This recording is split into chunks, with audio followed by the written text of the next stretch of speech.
In every journey, there's a meaning. In every conflict, there's a growth. In every action, there's a purpose. In every moment of doubt, believe in God because in every prayer, there is an answer. Let us pray. Our most gracious and kind Heavenly Father, the perfecter and finisher of our faith, we come to your holy throne to bring back the glory and honor to your name.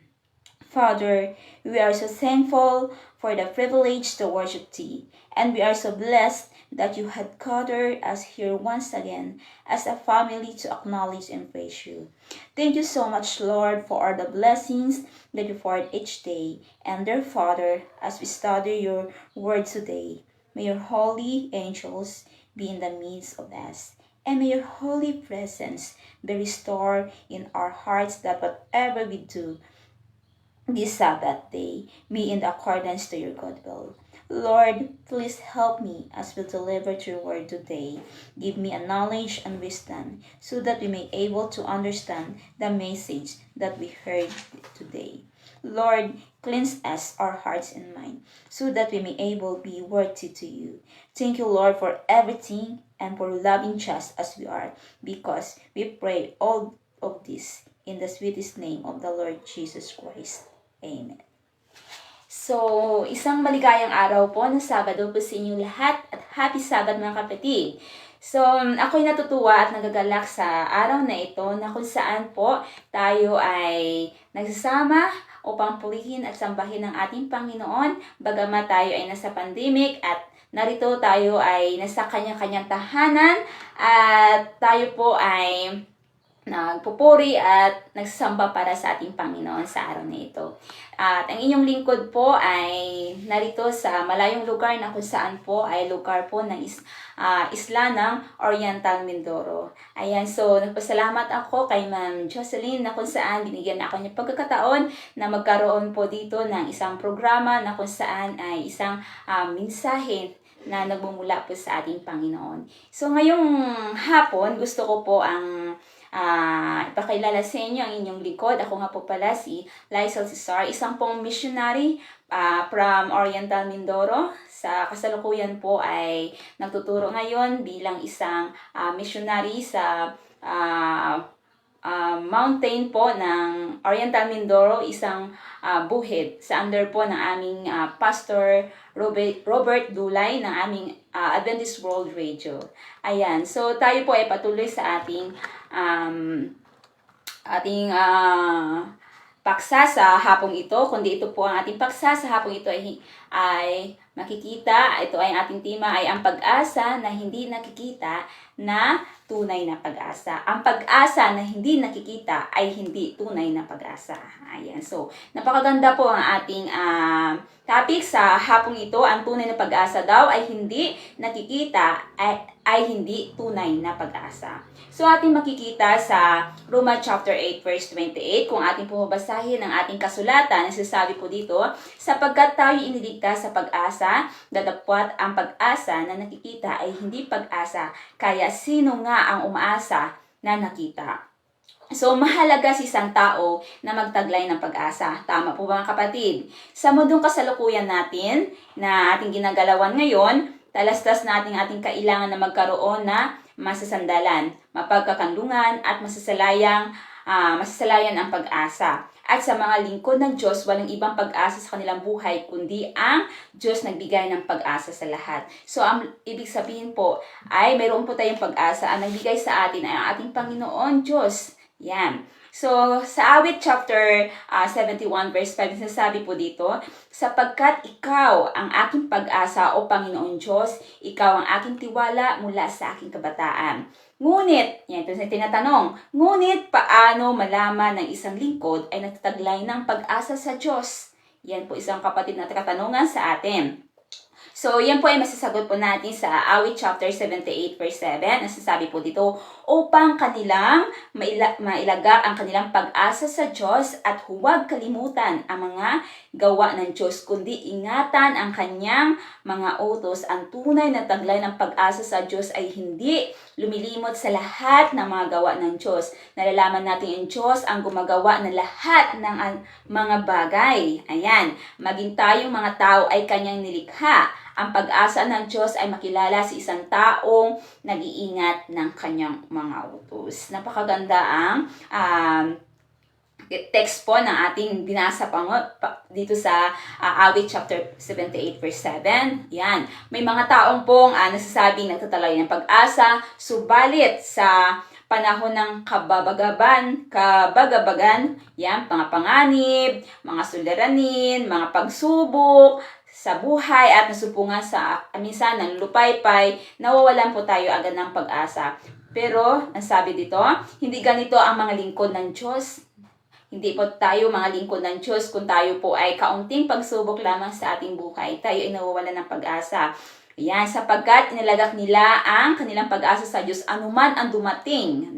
Anuman ang dumating ay natili sila sa pagganap ng kanyang mga kautusan. So, kinakailangan pala tayo mga kapatid, gaano mga pagsubok, mga hinanain natin sa buhay, kundi ang Panginoon lamang ang ating titingnan, kundi ang ating sandigan sa lahat ng oras, kahit anuman kabiguan ang dumating sa ating buhay. Ayan, kahit tayo ay maraming mga problema, mga kahirapan, mga luha na ating kaharap sa ating araw-araw, pero huwag natin kalimutan, tayo ay matiwala lamang sa ating Panginoon. At yun, sabi dito, habang may buhay daw ay mayroong pag-asa. So, kung wala na tayo talagang buhay, ay wala na talagang pag-asa. Ayan, mga kapatid. Naniwala tayo na habang may buhay daw ay mayroong pag-asa. So, makikita natin ang text sa Ecclesiastes chapter 9 verse 4. Ang sasabi po dito, sapagkat sa kaniya napisan sa lahat na may buhay ay may pag-asa. Kaya isang tunay na lingkod, ano ba? Ang tunay na lingkod, hindi niya iwawala ang kanyang pag-asa at pagtitiwala sa Diyos. Ang sabi nga ng Biblia, mapalad ang mga taong tumitiwala sa Panginoon. Ayan, kung wala tayong natiwala sa Panginoon, ay wala ang Diyos. Diba? Mapalad daw ang tumitiwala sa Panginoon. Ito ay makikita sa Jeremiah chapter 17 verse 7. Mapalad ang tao na tumitiwala sa Panginoon at ang pag-asa ay ang Panginoon. Ayan. Bakit mapalad ang tumitiwala at pag-asa ay ang Panginoon? Bakit mga kapatid? Mapalad daw. Sapagkat, ano sabi to? Sapagkat hindi tayo bibiguin ng Diyos. Kahit gaano man kahirap ang ating diranas sa ating buhay, hindi po tayo bibiguin ng ating Panginoon. Maaasahan ng Diyos sa lahat ng pagkataon ang taong tumitiwala sa kapwa-tao, sa kayamanan at sa sariling kakayahan ay kadalasang nabibigo. Ngunit hindi ganito ang Panginoong Diyos. Hindi niya hayaan na tayo ay mabigo, lalo pa na ngakong patuloy nating ginaganap ang kaniyang mga kalooban sa kanyang kautusan. Ayan. Hindi tayo bibiguin ng ating Panginoon. Kung lagi na lang natin titingnan ang Panginoon at lagi tayong tumitiwala lamang sa Kanya. Ayan. Ang mga salita ng Diyos ay nagbigay sa atin ng pag-asa. Tama po mga kapatid. Ang salita ng Panginoon Diyos ay nagbigay po sa atin ng pag-asa daw. Kung nagpabaya tayo sa pag-alam at pagtuklas ng Kanyang mga salita, maaaring masusumpungan tayo sa kawalan ng pag-asa. Ayun. Ganito ang maraming tao, palibhasay, walang puwang sa kanilang buhay na pag-alam at pag-unawa ng mga salita ng Diyos. Hindi sila binabangunan ng panampalataya at pag-asa sa Diyos. Minsan, kailangan natin bumasa ng banal na kasulatan. Minsan po, sa ating sarili, mayroon tayong kahinaan. Kahit magbasa ng kasulatan, minsan tayo ay tinatamad. Pero, tayo po ay napakahalagang bumasa ng kasulatan. Bagamat ito po ang ating sakdalan, ang ating daladala natin habang tayo ay nabubuhay dito sa sanlibutan. Kundi ang Panginoon, ito ay salita ng ating Panginoon ay ating madadala. Ayan. So, maaaring sasabi lamang nila na mayroon silang pag-asa, subat ang pag-asa na hindi mula sa mga salita ng Diyos ay hindi tunay na pag-asa. Sa Roma chapter 14 verse 4, ay sasabi ko, sapagkat ang anumang bagay na isinulat ng una ay nangasulat dahil sa ikatuto natin upang sa pamagitan ng pagtitiis, ayan, mayroong pagtitiis, pag-aliw ng mga kasulatan, ay magkaroon tayo ng pag-asa. Ang mga kasulatan o mga salita ng Diyos ang tanging makapagbibigay lamang sa atin ng tunay na pag-asa. Ayan, so, kaya ang pag-asa tayo nabibigay siya ng tunay na pag-asa sa atin. Ayan. So, ito ang pag-asa at taglay unang naglingkod sa Diyos na siyang ating tutularan lamang sa panahon nating ito. So, gusto ko lang i-share nung ako po ay nung college po, na ako ay 4th year. So, nung ako po ay graduating na, kasi nag-suffer po ako ay Saturday class. Ayan, simula po akong 2nd year college hanggang 4th year. Sa aming school, ako lamang po ang isa. Actually, siguro 5 po kaming mga kabataan na Adventist, pero hindi po sila faithful sa pagsamba. Ayan.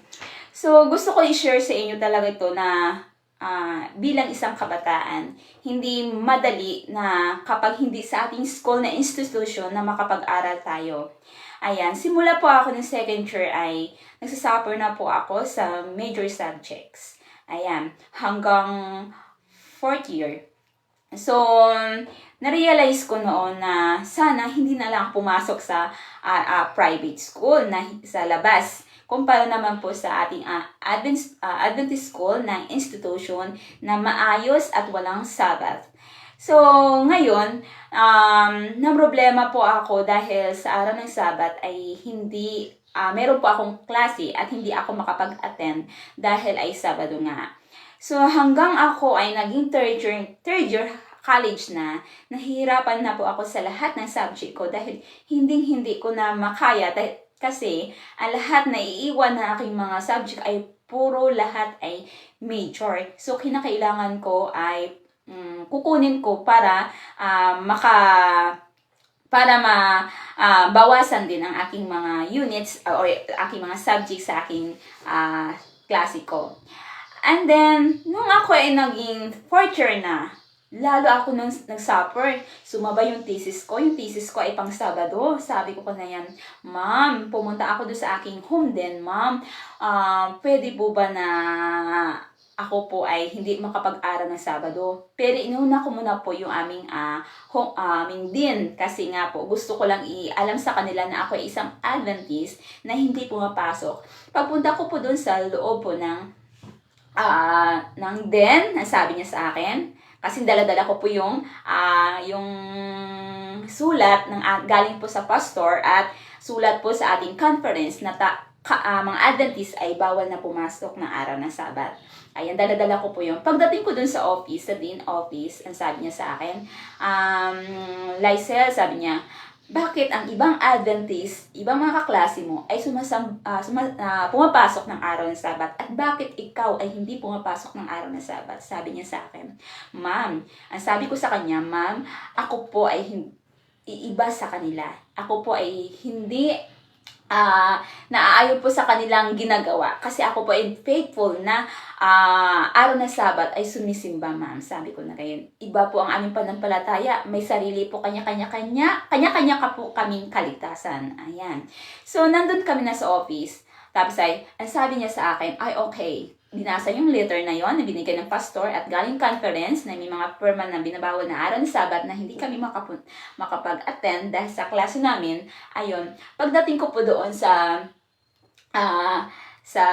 dean, ayan, sabi niya sa akin, sabi ng dean sa akin ay, Lysel, magkita kayo ng inyong instructor bukas. Ayan, sabihin mo na hindi ikaw pwede makapag-attend ng araw ng Sabat. Kinabukasan po mga kapatid, pumunta ako sa aking instructor, sa major ko, para kausapin ko anong sinabi po ako. Ako ay pinahiya sa lahat ng kaklase ko. Sa major, sa gitna ng aking classmate, pinahiya ako. Lahat sila, ang sabi pa nila sa akin, sinabi ko sa instructor ko, sir, hindi po ako pwedeng umati ng araw ng Sabat. Sabi ko ganyan. Ang sabi sa akin, bakit Lysel? Sabi niya yun. Bakit? Kailangan umattend ka. If ikaw ay graduating student, hindi ka makakasabay. Sabi ko, sir, hindi po talaga, sir. Hindi po ako maka-attend ng araw ng Sabat. Sabi ko ng ganun. Ang sabi pa ng aking mga estudyante ko, sir, kung ganun, sir, si Lysel ay hindi po mapasok ng araw Sabat. Mas baka naman yan, sir, kapag nag-module yan, baka mas mataas pa yan sa akin, sabi ng ganun. Ay, hindi kami tutol, sir, na si Lysel ay makapag-attend ng, hindi makapagpasok ng araw ng Sabat. So, nadismaya po ako nung time na yon. Napaiyak ako, sabi ko, yung si sir na yon, pinahiya ako sa harap ng kaklase. Yung binabato ako na lahat ng question na sa gitna ng sa klase ko. Pero, yung sakit ng loob ko, yung nag-iisa ka dun sa gitna, napahiya ka. Pero, hindi ko yun pinapansin sila. Pero, iniisip ko ay ang Panginoon si taas. Gaano man ako kahit mabagsak ako sa aking mga subject ko, at hindi ako makapag-graduate, bahala ng Panginoon. Yun ang iniisip ko. Pero napatuloy ako noon nang ako'y lumabas ng school at di ko na pinansin yung aking instructor, umuwi ako ng bahay. Sabi ko, Panginoon, nandasal ako, Panginoon, tulungan niyo po ako na ako'y makagraduate. Nung pagdating ng aming, siguro mga March na, at kailangan na namin lahat ng evaluation po namin, ay kailangan may evaluate na lahat ng aming mga subjects. Nung pagtingin ko doon sa isa-isa kami na evaluate, individual evaluate kami sa loob ng office. Nung ako ay tinawag na, nandun sa office, tinignan ni ma'am ang lahat ng aking TOR, pati nung galing po ako sa AUP, TOR at dito sa aming school, tinignan niya lahat. Nagtaka yung aming registrar at yung dean.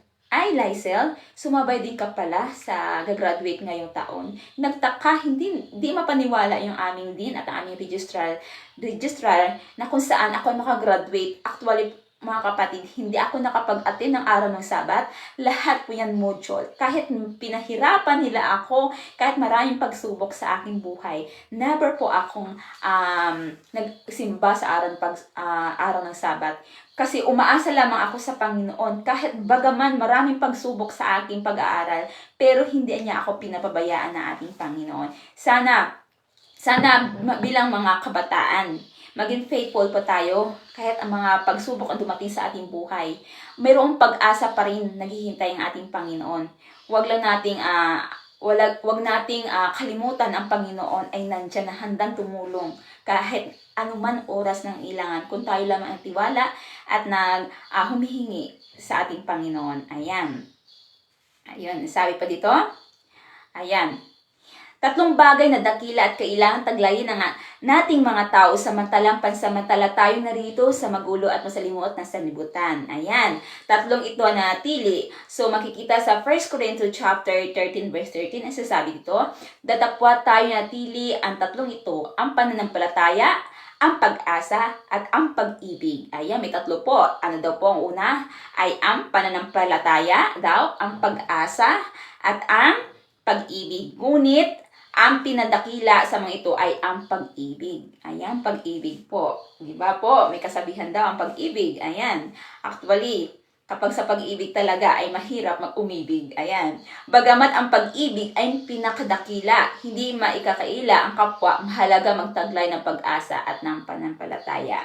So, ang pag-asa sa Diyos ay paghihintay sa kanyang muling pagbabalik. Ayan. Na inasahan natin magganap sa panahon na kanyang itinakda. So, mababasa natin ang kitik sa Tito chapter 2 verse 13, na sinasabi dito, na hintayin niya ang mapalad na pag-asa at pagpapakita ng kawalhatian ng ating dakilang Diyos at tagapagligtas na si Jesucristo, sapagkat sa araw na yaon ipagkaloob ng Diyos ang kanyang pangako, ang buhay na walang hanggan, upang sa pagkaraang ganap sa atin sa pamamagitan ng kanyang biyaya ay maging tagapagmana tayo ayon sa pag-asa sa buhay na walang hanggan. Ayan. So, gusto ko din po i-share na ako ay isang bilang missionary ngayon sa kabundukan. Ako po ay nagtuturo ng elementary, grade 3, 4, and 5. So, hindi madali maging isang missionary kasi mahirap po maging missionary na ilang oras po ang aming nilalakad. 8 hours na nilakad para pumunta lamang sa kabundukan para tumuro sa mga katutubong mangyan. Ayan. Nung unang akyat ko po sa bundok, actually mga kapatid ay hindi ko alam kung ano ang gagawin ko. Kasi actually gusto ko trabaho sa Manila or sa ibang lugar. Hindi ko iniisip na mag-missionary. Ayan. So, mayroong nagsabi sa akin ng aking churchmate din, nag-approach sa akin, Ma'am Lysel, pwede po ba ikaw na maging missionary sa bundok? Sabi ng ganun. Okay, ma'am, pwede. Sabi ko ng ganun. Naghuho lang ako, pero hindi ko, sa loob ko, hindi ko tanggap. Parang ganun po ba? Ayan. Nung ako'y busy ako ng text no, nagpaho lang ako, pero sa looban ko ay parang iba yung loob ko na tatanggapin ko ba o hindi. Ayun, nandun kami sa kabundukan nung kami nag-survey farm ng mga bata dahil ang bata po ng aming tinuturuan ay nakakunik po sa DepEd. Ayan, at actually ay ang aming tinuturuan ay mga katutubo, hindi marunong bumasa, hindi marunong sumulat, at hindi higit sa lahat ay hindi marunong din lahat bumilang. Ayan. So, mahirap tumuro na ang isang estudyante na walang alam, hindi marunong magbasa at hindi sumulat at hindi bumilang. Nung kami po ay nasa kabundukan, syempre, ako po ay first time ko lumakad sa 8 hours. Itong unang lakad ko na hindi ko malimutan. Bagamat ay sobrang hirap ang lakad, 8 hours, matarik ang bundok at saka natatakutan ko pa yung alimatik na kumakagat sa yung paa. Ayan. So, bagamat yun pa rin, ay nai-enjoy kahit malayo po, kahit bundok po aming nilalakad, ako ay masaya pa rin maglingkod sa Panginoon. Ayan. Pero mga kapatid, bilang isang missionary, hindi madali. Kasi hindi mo alam kung saan ang iyong buhay na patutunguhan. Kasi hindi mo alam kung saan kung ikaw ay may ligtas sa kabundukan, maraming mga hadlang sa mga daan, lalong higit sa mga ilog na aming tinatawid. Kasi minsan po kapag dumating ang tag-ulan ay lampas dibdib po yung tubig namin at sobrang hirap daan sa mataas na tubig. Minsan daan kami sa alimatik. Ayan, maraming alimatik na kumakagat sa iyong paa. Pero ako po ay natutuwa bagamat na gusto ko lang mag-serve sa Panginoon nung time na yun, at sa tulong ng Panginoon, ang lahat na yun ay nakapagbigay po sa akin ng inspirasyon, lalong higit po sa ating Panginoon, naging ang ating spiritual ay lumalago. Ayan. So, ayan. Kaya, araw-araw natin na pinagpatuloy na aming school ay hindi namin nalilimutan kung saan ito nakapagbigay po sa amin ng kalakasan bilang isang teacher, at gayon din sa aming mga estudyante, at nagpapasalamat po sila dahil marami silang natutunan, lalo higit sa Biblia. Ayan. So, hindi dapat pag-alinlangan ang pag-asang taglay sapagkat tapat ang nangako ang Diyos. Ayan, na ating ingating matibay ang pagkilala na ating pag-asa, huwag mag-alinlangan sapagkat tapat ang pangako. So, tayo ay may mga pangako sa isa't isa. Ayan, sa Panginoon. Actually po, bago ako talaga nag-graduate, gusto ko talaga may pangako sa Panginoon na magkaroon ako na mag-missionary. Actually ako ay college pa, nag-iisip na ako mag-missionary ako o magpatuloy ang pag-aaral. Pero inuna ko muna po talaga ang pag-aaral. At pagtapos ng aking pag-aaral, ng graduate, ayun iniisip ko na maging missionary. Ayan. So, hindi dapat mag-alinlangan ang pag-asang taglay sapagkat tapat ang nangako ang Diyos na ating ingatang matibay ang pagkilala ng ating pag-asa, huwag mag-alinlangan sapagkat tapat ang pangako. Yaman ang taglay nating pag-asa ay hindi nakikita. Loobin nawa ng Diyos ang mapanghawakan natin ito hanggang sa kanyang pagbabalik. Ayan, so ang pag-asa dapat panghawakan natin hanggang sa kanyang pagbabalik ng ating Panginoon. Huwag tayong mawala ng pag-asa, anuman ang mga pagsubok ang dumating sa buhay. Sapagkat pansamantala, ilagak natin ang ating pag-asa sa mga bagay na hindi nakikita. Sapagkat lahat ng mga bagay na nakikita ay may hangganan. Ayan, merong hangganan, matatapos at may kawakasan. Ang mga bagay na hindi nakikita ay walang hanggan. Ito ang mga bagay na tunay natin dapat paglagakan ng pag-asa. So makikita sa Colossians chapter 3 verse 2, ang sabi to, ilagak ninyo inyong pag-iisip sa mga bagay na nga sa itaas, huwag sa mga bagay na nga sa ibabaw ng lupa. Ayan. So, dapat ating ilagak ang ating pag-iisip sa itaas, hindi dito sa ating sanlibutan, kundi ang lahat ng mga bagay dito sa sanlibutan ay pansamantala lamang, kundi ang ating Panginoon lamang ating titingnan sa lahat ng oras. Bagamat mga maraming pagsubok sa ating buhay, mga hinanaing, mga kalungkutan, mga kabiguan, mga problema, kundi ang Panginoon lamang ating tatawagin sa lahat ng oras. Ang sinasabi po doon sa 2 Timothy chapter 7 verse 4, I have fought the good fight, I have finished the race, I have kept the faith. Sana sa ating pananampalataya ay patuloy nating gamitin at lalo nating paggamit ng ating mga sarili sa Panginoon. Lalong higit ngayon sa ating pandemic, maraming mga bawat isa sa atin na aapektuhan, hindi tayo makapagsimba sa ating sambahan, pero ito ay pagkakataon na tayo ay nakapaglingkod kahit tayo ay malayo sa isa't isa at tayo malayo sa ating mga mahal natin sa buhay, kundi walang pag-aalinlangan, kundi kung gustuhin natin na makapagsimba sa ating Panginoon ay walang imposible, kundi ang ating sarili lamang ang maging tapat tayo kahit kailan.